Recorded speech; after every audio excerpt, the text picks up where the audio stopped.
Chittoor update news కి స్వాగతం. అసంఘటిత కార్మికులకు అందుబాటులో ఉన్న ప్రభుత్వ పథకాల గురించి అవగాహన కార్యక్రమం చిత్తూరు జిల్లా న్యాయస్థానంలో మంగళవారం న్యాయ విజ్ఞాన సదస్సు నిర్వహించారు.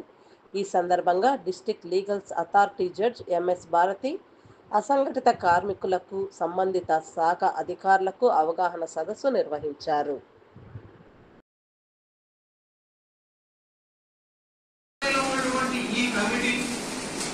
ఇది ఎప్పటికీ ఉండేటువంటి కమిటీ. సో ఇది ప్రభుత్వం ద్వారా ఒక జీవో ద్వారా ఏర్పడినటువంటి కమిటీ ఉంటారు. మనకు ఏఎన్ఎం ఉంటారు, మెడికల్ హెల్త్ నుంచి, ఎడ్యుకేషన్ డిపార్ట్మెంట్ నుంచి cluster resource person education secretary ఉంటారు, ఎన్జిఓ ఉంటారు, యూత్ మళ్ళీ చికెన్ షాపుల్లో కానీ తర్వాత చాలా దగ్గర పని చేస్తారు. ఇక్కడ దగ్గర పని చేస్తారు అనేది ఎక్కడా లేదండి. చాలా దగ్గర వీళ్ళంతా పని చేసుకుంటారు. దీన్ని యాక్చువల్ గా సర్వే ప్రకారంగా మనము మన దేశంలో 25.90 crores మంది బాల కార్మికులు పనిచేసే దాంట్లో 2 crores మంది బాల కార్మికులుగా ఉన్నారు. దాంట్లో పని చేసి బతికే వాళ్ళు వచ్చి 2 crores మంది మనకి పని చేస్తున్నారు.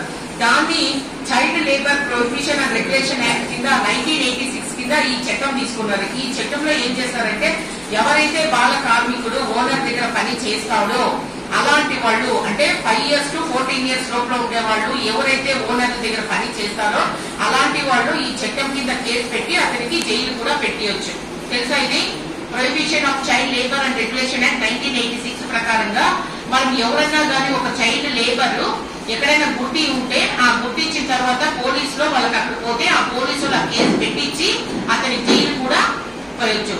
కానీ ఈ బాల కార్మికులు ఎందుకు అవుతున్నారు అంటే ఈవెన్ గవర్నమెంట్ స్కూల్స్ వాళ్ళకి భోజనాలు, బుక్స్, స్కాలర్షిప్లు ఇస్తూ ఉంటే కూడా చాలా మంది తల్లిదండ్రులు పిల్లలకి చాలా వరకు ఇవన్నీ యూటిలైజ్ చేసుకోకున్నట్లనే వాళ్ళని చైల్డ్ లేబర్ గా పంపిస్తున్నారు. దీనికి ఫస్ట్ కారణం ఎవరు? ఎస్ రైట్, తల్లిదండ్రులే ఫస్ట్ కారణం.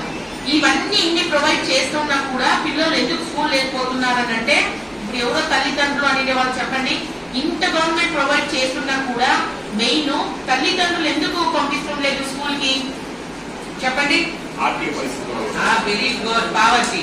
ఎందుకు అని అంటే కనీసము వాళ్ళకి ఇల్లులన్నా ఉంటాయి కదా. వాళ్ళకి ఏమన్నా ఇల్లు గవర్నమెంట్ ప్రొడ్యూస్ చేస్తుంది, ఏమి పప్పు ధాన్యాలు, బియ్యము, పెన్షన్స్, మెడికల్ అవన్నీ చేస్తుంది.